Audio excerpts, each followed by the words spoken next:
네, 안녕하세요. 멘탈이 전문가의 철영입니다.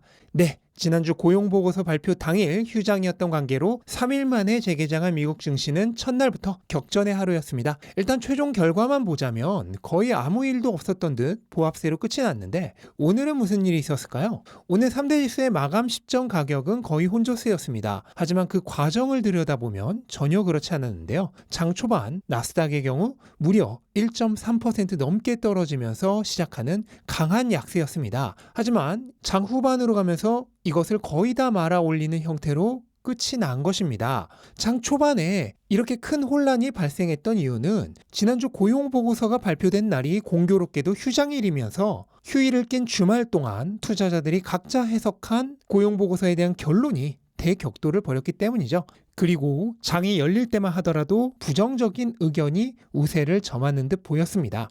이유야 당연히 예상을 깨고 너무나 강했던 고용 때문이죠. 3월 고용이 지난달보다 줄었다고는 하여도 최근 10년 내 평균치인 21만 건을 웃돌았고 경제 참가 인구의 증가로 실업률은 오히려 내려가면서 다시 40년 내 최저치 수준으로 되돌아갔습니다. 그리고 고용이 이렇게 강하니 연준의 금리 인상 예상치가 올라가 버리고 말았죠. 우선 팽팽했던 5월 금리 동결에 대한 예상은 강한 고용으로 현재는 오히려 0.25%포인트 인상하는 쪽으로 의견이 기울고 있습니다. 그리고 이 반응이 즉각적으로 온 곳은 채권 시장이죠. 올라간 금리 예측치로 채권 수익률이 상승하면서 단기 채권의 경우는 고용보고서 발표 이후 급격히 상승해서 오늘은 장중에 4%를 넘기도 하였습니다.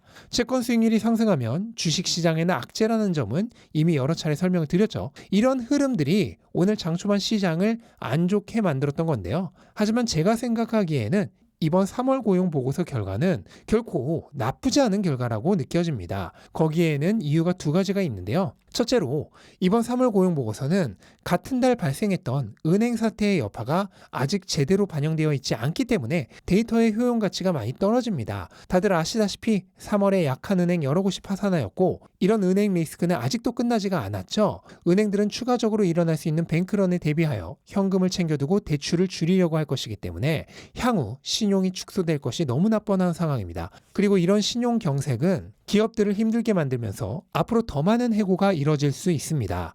미국 기업은 이미 1분기에만 27만 명이 넘게 해고를 했는데 이런 추세는 2분기에도 이어질 전망이고요. 실제로 지난주 발표되었던 여러 고용 지표들은 모두 고용이 약해진 모습을 보여줬죠. 그런데 3월 고용 보고서에는 아직 은행 리스크의 여파가 제대로 반영되어 있지 않아서 지난주 나왔던 최신 고용 보고 데이터들과는 다른 혼자만 엉뚱한 데이터가 나오고 말았습니다. 따라서 3월 고용 보고서 자료는 추세와는 상관이 없는 별 효용 가치가 없는 데이터가 돼버린 것이죠. 둘째로 현재 고용이 강한 건 악재가 아니라 오히려 호재라는 점입니다. 강한 고용으로 비록 금리 예측치가 조금 오르긴 했지만 어차피 금리는 이제 인상 시즌의 종결을 눈앞에 두고 있습니다. 고용이 앞으로도 강하다면 아마도 금리 인하 시기를 조금 늦추는 정도의 영향을 주겠죠. 하지만 고용이 약해지면 이건 오히려 심각합니다. 현재 시장이 가장 두려워하고 있는 경기 침체 가능성이 커지기 때문이죠.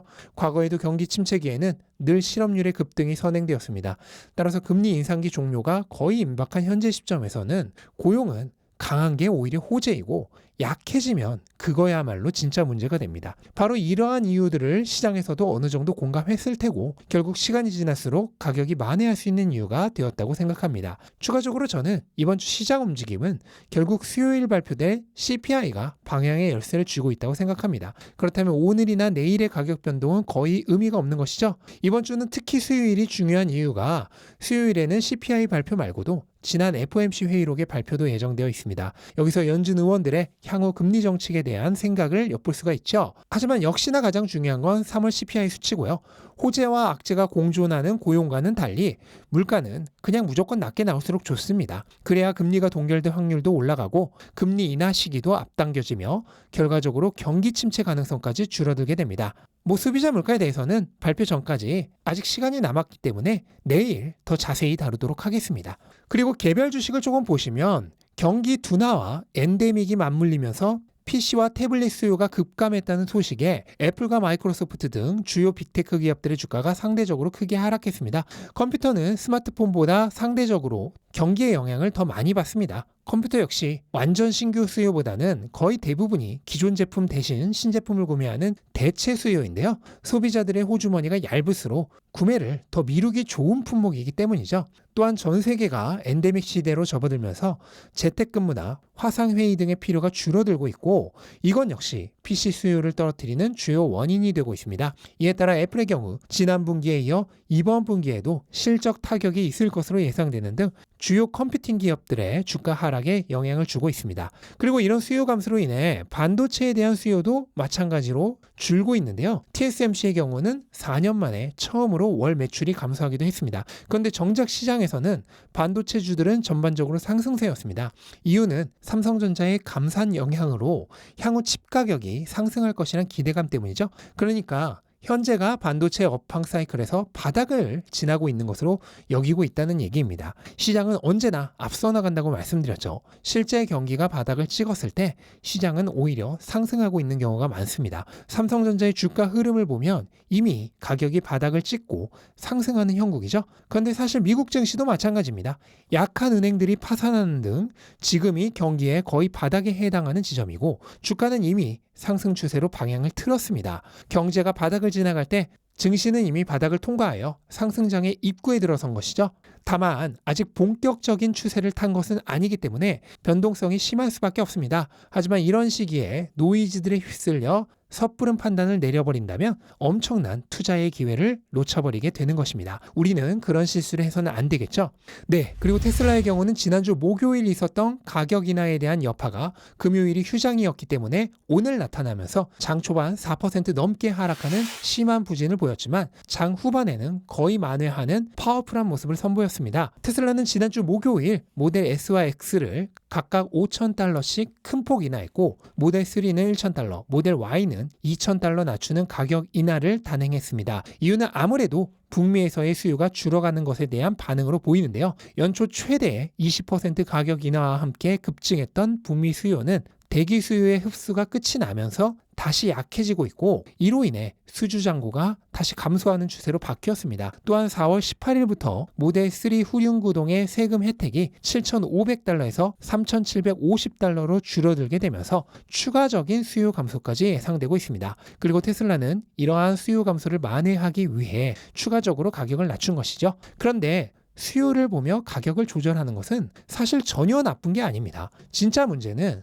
수요가 줄어도 가격을 낮출 수 없는 경우에 발생하는 것이죠. 테슬라는 다른 모든 자동차 회사를 압도하는 수익성을 가진 회사입니다. 따라서 수요에 따라 가격을 조절하는 것이 가능합니다. 하지만 이미 전기차를 적자 보면서 팔고 있는 다른 자동차 회사들은 수요가 줄어도 가격을 낮추기가 힘이 듭니다. 따라서 수요 하락에 따른 타격을 직격으로 받게 되죠. 반면 테슬라는 가격을 조절할 충분한 마진 여유가 있기 때문에 수요 감소를 극복해내는 게 가능합니다. 거기다 테슬라가 가격을 낮출수록 이게 일종의 치킨 게임이 되면서 안 그래도 손해보며 팔고 있는 다른 자동차 회사들의 전기차에게는 엄청난 압박이 됩니다. 따라서 저는 테슬라의 가격 인하를 악재가 아니라 오히려 호재로까지 해석하고 있습니다. 수요를 보며 가격을 조절하는 능력은 해당 업계에서 최고의 브랜드 파워와 수익성을 가진 기업만이 할 수 있는 핵심 역량입니다. 워런 버핏은 압도적 경제적 혜자를 가진 기업만이 이런 가격 조절권을 가진다고 말했죠. 그러니까 테슬라의 가격 인하는 오히려 테슬라가 가진 경제적 혜자를 부각시켜주고 있는 것입니다. 하지만 시장은 그렇게 길게 보지 않죠.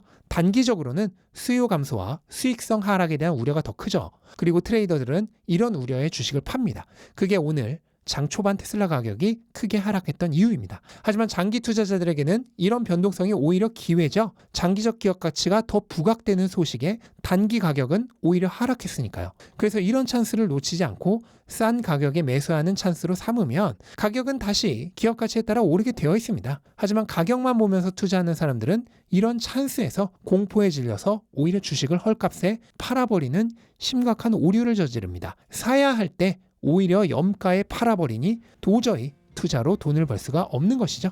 우리는 무엇이 정답인지를 알고 있죠. 가격은 앞으로도 많은 변동성을 가지겠지만 결국 장기적 기업 가치로 수렴하게 될 것입니다. 그때까지는 끊임없이 구매력이 높고 있는 돈을 자산으로 계속 전환해 나가면 됩니다. 오랜 시간 믿음을 가지고 씨앗을 뿌리고 또 잘 가꾸어낸 결실을 거둘 시간은 반드시 옵니다. 그리고 이제 겨울은 가고 봄이 오고 있으니 노력의 과실이 무르익을 시기도 얼마 남지 않았습니다. 조금만 더 힘내셨으면 좋겠습니다. 네, 이것으로 오늘 영상은 마치겠습니다. 영상 도움되셨다면 구독과 좋아요 부탁드리고 즐거운 하루 되시기 바랍니다. 감사합니다.